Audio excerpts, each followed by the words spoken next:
Hello, Sebastian. Thanks for joining me here today on the rainy day in Germany. Hi Dennis, it's a pleasure to be here and to visit Bangkok next week. With hopefully better weather than here. I'm strongly convinced. Yeah, what can I say to introduce you? We worked together for many years. I've seen you do more than 20 gigawatts of installed capacity throughout those years, improvement there with our software. And yeah, you're the senior expert for our advanced systems in terms of thermodynamic evaluation, process control, those things. Anything to add from your side? Anything missing? Yeah, of course, some experience on the asset health topic as well. So predictive maintenance joined me in the past as well on various technologies, combined cycle plants, a little bit of wind, of course.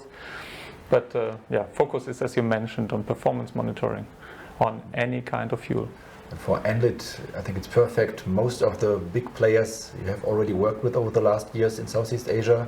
So anybody who wants to connect there is welcome to come by. Definitely. And have a coffee Definitely. at the booth. Yeah. Great. Would look forward to that. Yeah. So met Egat in person many times already in Bangkok, of course.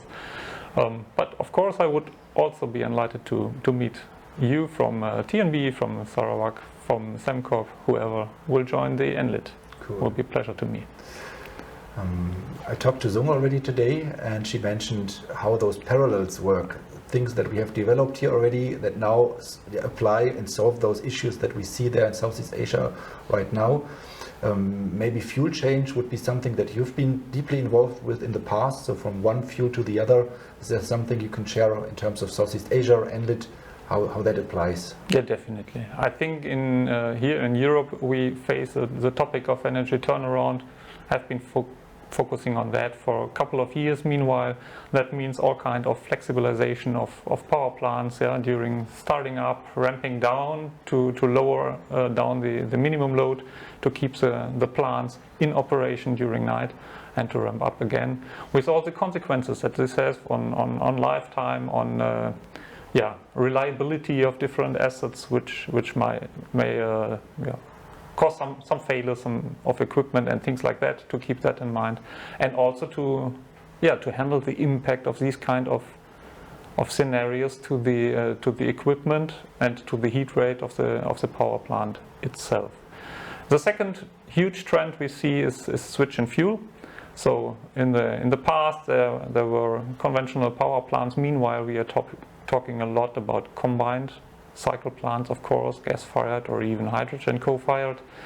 And a second trend is decarbonization. So we have additional fuels which are to be considered, like biomass.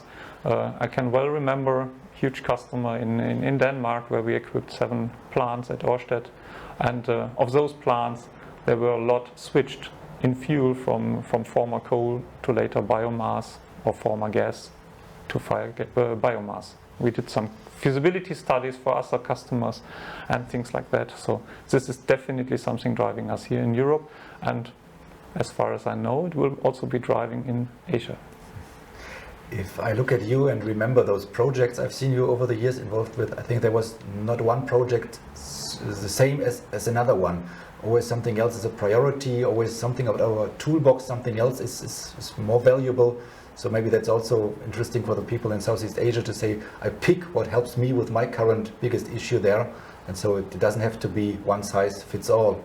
Yeah, definitely. So if we come to a customer, it's always we take our toolbox with us. But the first thing we have to do is to listen to you. Yeah, to learn about your needs, your demands, and then to understand what is driving you. And then we can customize the solution, be it performance monitoring or be it asset health management, for you to suit your demands for your specific assets.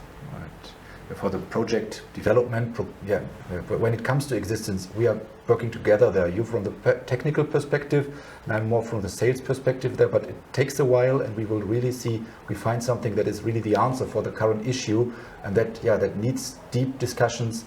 And I'm happy that for Asia you are there with my colleagues as well.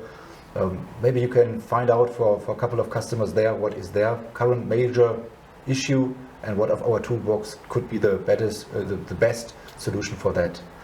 So, yeah, last question from my side. is your suitcase already fully packed? No, unfortunately not. So this is something which will challenge me in the upcoming days, of course. But I'm still confident. My flight is on Sunday, so I will arrive Monday in Bangkok, and hopefully everything is with me, my suitcase. And if I arrive at the airport, I will find my luggage there. That would be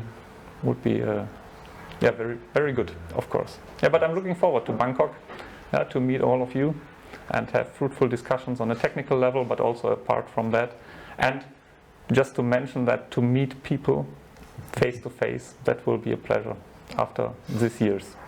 Right. I mean, it was good that the projects could go on even with the remote setting, but I think it's better now that it's possible to meet and talk again in person as well. So yeah, have a safe trip, good luck, have fun, and hopefully you share a couple of pictures with me and those people not there on site, so we can also learn a little bit what's currently going on in Asia. Yeah, thanks for joining. Have a good rest of the day. Thank you, Dennis. Bye-bye. Bye-bye.